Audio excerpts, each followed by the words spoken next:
నమస్తే ఓం గం గణపతయే నమః స్వర్ణలక్ష్మి నమస్తే అస్తు పరబ్రహ్మ స్వరూపిణి రాజ్యం దేహి ధనం దేహి సర్వకామాంచ దేహి మే.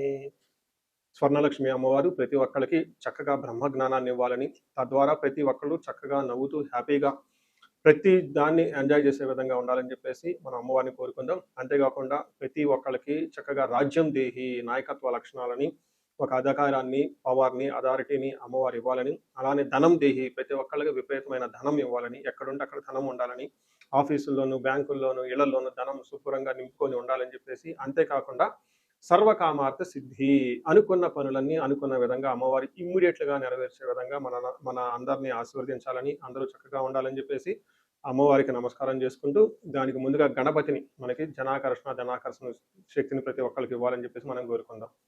ఈరోజు టాపిక్ మనం చూసుకుంటే గురువు మారుతూ ఉన్నారు. ఎప్పుడు మారుతూ ఉన్నారు? జూన్ 2వ తారీఖున గురువు మారుతూ ఉన్నారు. అయితే ఏంటి, నాకు లాభం ఏంటి, గురువు మారితే ఏంటి, దానివల్ల నేను నాకు అసలు ఏంటి అని మనం ప్రతి ఒక్కళ్ళు ఆలోచించుకుంటూ ఉంటాం. గురువు వచ్చేటప్పటికి 5 రకాల 6 రకాల ముఖ్యమైన పనులు చేస్తూ ఉంటారు. గురువు చాలా రకాల పనులు చేస్తుంటారు. ముఖ్యమైనవి మన ఇండివిజువల్ లైఫ్లో మనకి ప్రభావం చూపించేది ఫస్ట్ వచ్చేటప్పటికి ధనం. ధన సంపాదనలో ఐశ్వర్యం కావాలంటే గురువు యొక్క అనుగ్రహం మనకు ఉండాలి. రెండోది సంతానం, పిల్లలు చక్కగా ఉండాలి, వాళ్ళు చదువుకోవాలంటే గురువు యొక్క అనుగ్రహం మనకు ఉండాలి.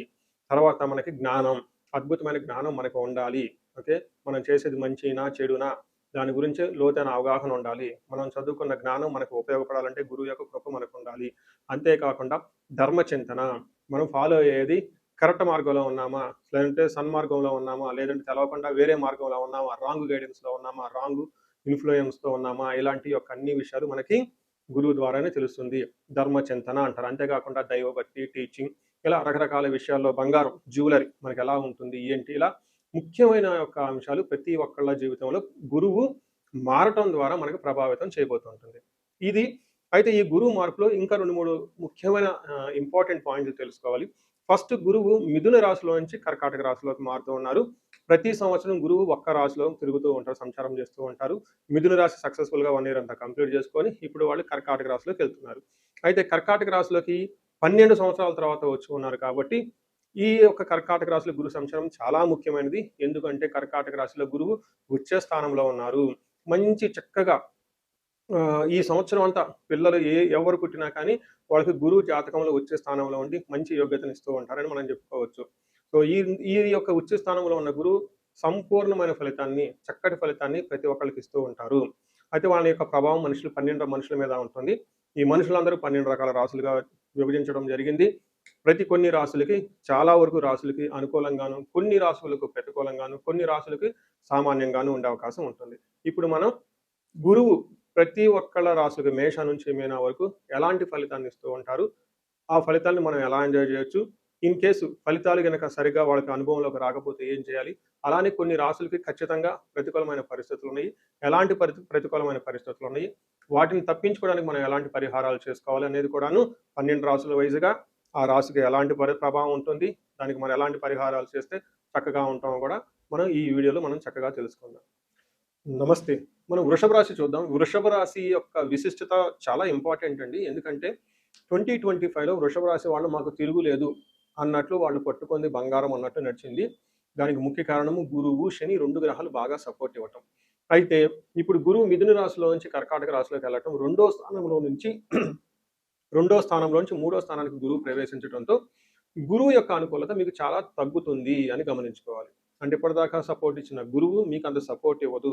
కొన్ని విషయాల్లో ఇబ్బందులు పడే అవకాశం ఎక్కువగా ఉంటుంది. కొంచెం జాగ్రత్తగా ఉండవలసిన టైం. అలా అని భయపడని అవసరం ఏం లేదు. మనకి ఫస్ట్ సంస్కృతంలో మన మహర్షులు ఏం చెప్పారు, ఆ శ్లోకం ఏంటి, దాని మీనింగ్ ఏంటి, రియల్ టైంలో దాని యొక్క ఇంప్లికేషన్స్ ఎలా ఉంటాయి మనం చూద్దాం. ఫస్ట్, ఈ గురువు మారటం వల్ల అతిక్లేశం, బంధువైరం, దారిద్ర్యం, దేహ పీడనం, ఉద్యోగ భంగం, కలహం, తృతీయ స్థానకే గురువు అని మనకు చెప్తూ ఉంటారు సంస్కృతంలో. దాని మీనింగ్ ఏంటంటే, ఫస్ట్ ఇది మనకి మీనింగ్ తెలుస్తుంది. అతి క్లేశం, కొంచెం విపరీతంగా శ్రమ పడవలసి ఉంటుంది. ఇంతకుముందులాగా స్మూత్గా మీకు గురువుకి సంబంధించిన ముందుగా చెప్పుకున్న విషయాల్లో స్మూత్గా ఉండదు. అతి క్లేశం, బంధువైరం, బంధువులతో గొడవ పడే అవకాశం ఎక్కువగా ఉంటుంది. అన్నదమ్ములు కానివ్వండి, భార్య తరపున బంధువులు కానివ్వండి, పుట్టిన తరపున వాళ్ళు కానివ్వండి, బంధువులతో అనవసరమైన మనస్పర్ధలు వచ్చే అవకాశం ఎక్కువగా ఉంటుంది. దారిద్ర్యం అంటే మనకు గురువు ధనాన్ని ఫ్లోగా ఇస్తూ ఉంటాడు కాబట్టి ధన ప్రవాహం ఇంతకు ముందులాగా మీకు అనుకూలంగా ఉండదు. ధనానికి ఇబ్బంది పడుతూ ఉంటారు. దేహ పీడనం, కొంచెం శారీరకంగా అలసట ఉండే అవకాశం ఎక్కువగా ఉంటుంది. ముఖ్యంగా బాగా గమనించుకోవాల్సింది ఏంటంటేనండి ఉద్యోగ భంగం. అంటే బంధువులతో గొడవలున్నా పర్లేదండి. ఓకే. ధనానికి ఇబ్బంది పడుతున్నా పర్లేదు. హెల్త్ ఏదో ఒక విధంగా జిమ్, ఫిట్‌నెస్ అన్నీ చేసుకుంటాం. ధనం ఇది ఇక్కడ చాలా ఇంపార్టెంట్. ఎందుకంటే మనం ఉద్యోగం అవన్నీ చక్కగా చేస్తూ ఉంటాం కాబట్టి ధనం రావాలన్నా ఉద్యోగం ఉండాలి. అందుకని ఎప్పుడైతే మనకు ఉద్యోగం బాగుంటుందో అందులో ధనం వస్తుంది. ధనం ద్వారా మనకు అన్నీ తెచ్చుకునే అవకాశం ఉంటుంది. అయితే ఇక్కడ మీకు ఉద్యోగంలో భంగం అంటే ఉద్యోగం పోతుందని కాదండి. ఉద్యోగంలో సమ్ డిస్టర్బెన్స్ ఉంటుందని గమనించుకోవాలి. ఏ విధంగా చికాకులుండొచ్చు, తగువులుండొచ్చు. తర్వాత మీకు మీ బాస్‌కి సరైన అవగాహన ఉండకపోవచ్చు. తర్వాత గురుబలం లేకపోవడంతో మీ యొక్క అడ్మినిస్ట్రేషన్, మేనేజ్‌మెంట్ స్కిల్స్ మీకు సరైన తగినంత విధంగా ఉండదు. అంతేకాకుండా మీకున్న జ్ఞానం అప్రాపరియేట్‌గా మీకు సరిగ్గా అప్లై చేయలేదు మీ జాబ్‌లో. పర్టిక్యులర్‌గా సాఫ్ట్‌వేర్ కానివ్వండి, టీచింగ్ ఫీల్డ్‌లో ఉన్న వాళ్ళకి వాళ్ళ యొక్క జ్ఞానాన్ని మేనేజ్‌మెంట్ పొజిషన్‌లో ఉన్నవాళ్ళు, నాయకత్వ లక్షణాలు కలిగి ఉన్న వాళ్ళకి మీ యొక్క అప్రాపరియేట్ డెసిషన్స్ వీక్‌గా తీసుకోవడంతోటి ఇబ్బందులు పడే అవకాశం ఉంటుందని గమనించుకోవాలి. అయితే గురువు కొన్ని విషయాల్లో మీకు చాలా మంచి కూడా చేస్తున్నారు. అవి ఒకటి పెళ్లి కాని వాళ్ళకి పెళ్ళయ్యే అవకాశం ఉంటుంది. తీర్థయాత్రలు ఎక్కువగా తిరిగే అవకాశం ఎక్కువగా ఉంటుంది. మనీ ఫ్లో అంటే ఏదైనా గనక పని చేస్తే దానికి రావాల్సిన ప్రతిఫలం మీకు చక్కగా వచ్చే అవకాశం ఉంటుంది. ఎంతైతే ఎక్స్‌పెక్ట్ చేసుకుంటారో అంత ఫలితం వచ్చే అవకాశం ఉంటుంది. మనకేం చెప్తారంటే పురాణంలో ఒక స్టోరీ ఉంటుంది. దుర్యోధనుడు మూడో స్థానంలో తన జన్మరాశి నుంచి మూడో స్థానంలో గురువు ప్రవేశించిన టైంలోనే తన రాజ్యాన్ని కోల్పోయారు.